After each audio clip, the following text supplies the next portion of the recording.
And then you say, now, of course, we have a cabinet committee which will be constituted. I'm still keeping my fingers crossed. I only hope it does bring some results.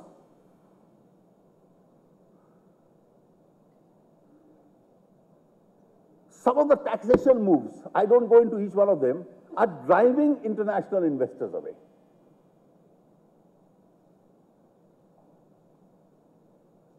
Manufacturing sector reforms. Some are extremely difficult in a large democracy like India. I always regard reforms as an art of the possible. Some are a little more challenging. It may not be so easy. But there are areas which are achievable.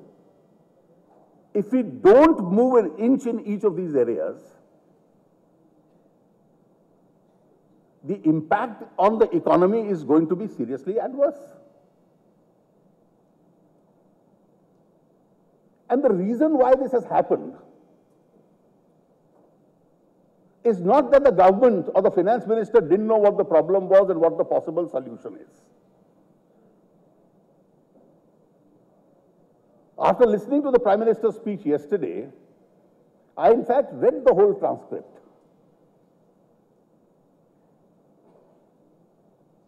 He knew the problem, he knew possibly the answers. I think the priorities had changed. And the priorities were, you don't implement all this. It's not the quality of governance which is going to win you elections.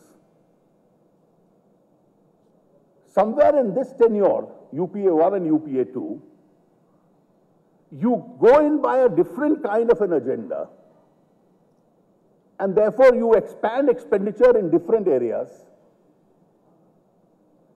Even when you could see the challenge in front of you, you expanded expenditure. So when you waived off the bank loans, when you started various other schemes, you expanded expenditure even though you had limited resources. And then you turned around and said, well, this time I'm curtailing all of them, so I'm bringing fiscal prudence. So when you indulged in fiscal indiscipline, you wanted credit for that, because that brought you some votes. And this time you wanted the CII to pat you on the back because you brought back some fiscal discipline.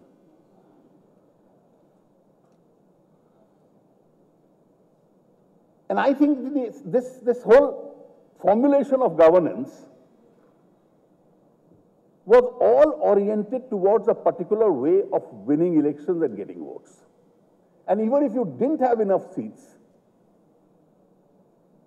you could use the coercive structure of the state, the CBI and various other agencies, to make sure that certain parties have no option but to support you.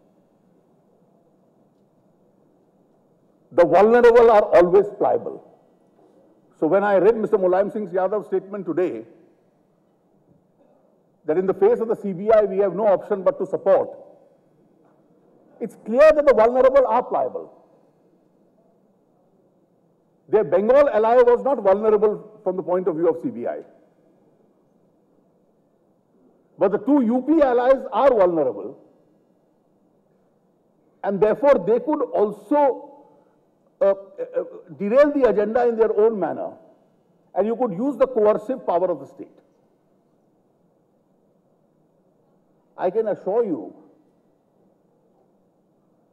that large democracies like India are run by big-hearted men. You misuse the CBI against state governments and opposition parties. You disturb the agenda as far as consensus on various issues is concerned. Of course, there must be consensus on economic issues, but consensus on economic issues doesn't emerge in the abstract. It emerges if there is an environment where institutions are not being misused against each other, where you are politically opposed to each other, but you are still in a position to sit across the table and say, in a larger national interest, these are the issues we work together on.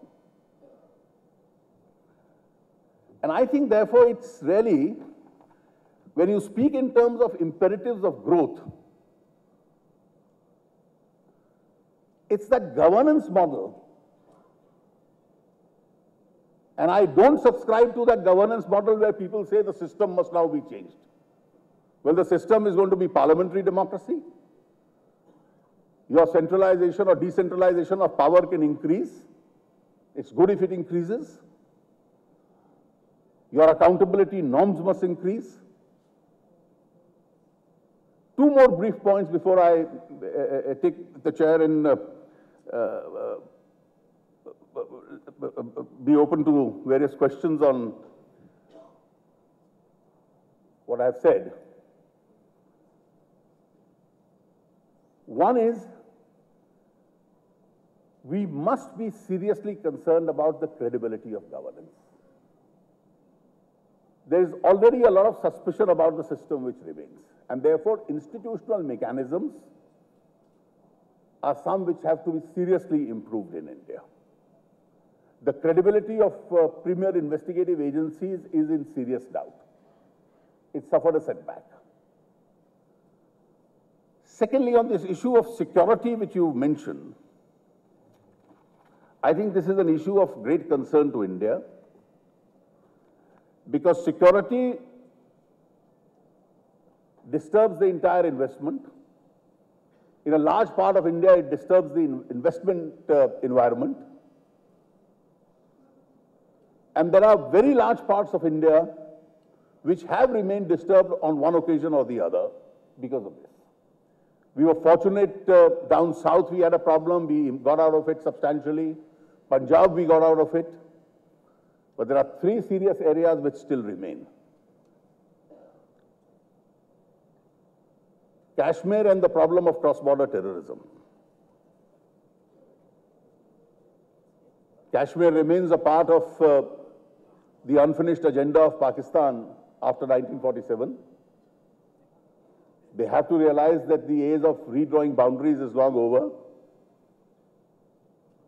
The Maoist problem is seriously affecting governance, development, even security in a very large part of central India. I think this endless debate of development versus security must end. Both measures have to exist.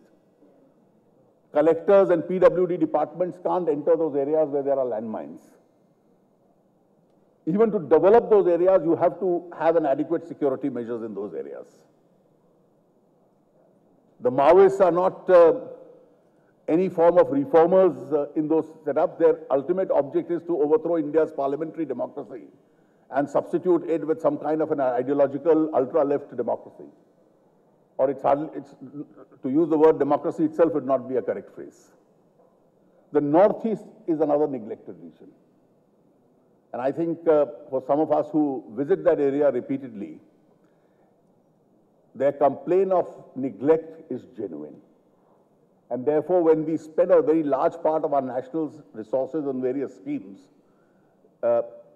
simple things like connectivity and other developments in those areas is something which has to be of prime concern, so that the insurgency in some of the states itself can be diluted.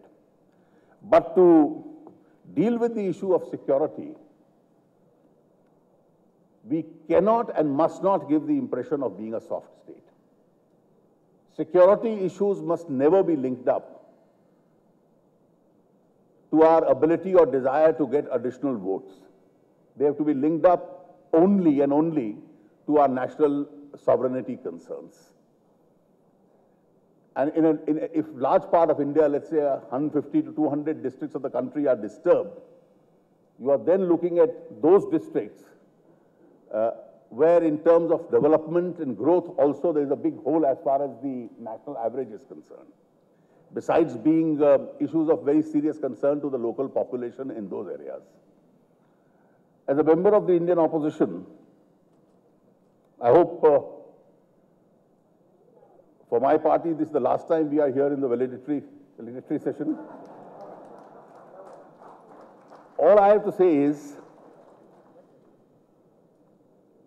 your concerns as an industry are not very different from our concerns, both as political activists and citizens. There are large number of areas in which center and states must work together, parties in opposition and government must work together. The great thing about Indian democracy is that every party is in power, either at the center or in the states. And therefore, being in power adds an element of responsibility. The creation of environment for that consensus and consultation has to come from the government, for which the government has to be big-hearted, the government has to stop abusing institutions, the government must reach out, and therefore, if that were to happen, I think the history from 1991 to 2004 was a much better chapter in this kind of a cooperation, where people understood these issues much better and realized the benefits. And perhaps this lost opportunity, we've lost some advantage, but India can be in a position to regain that advantage even now. Thank you.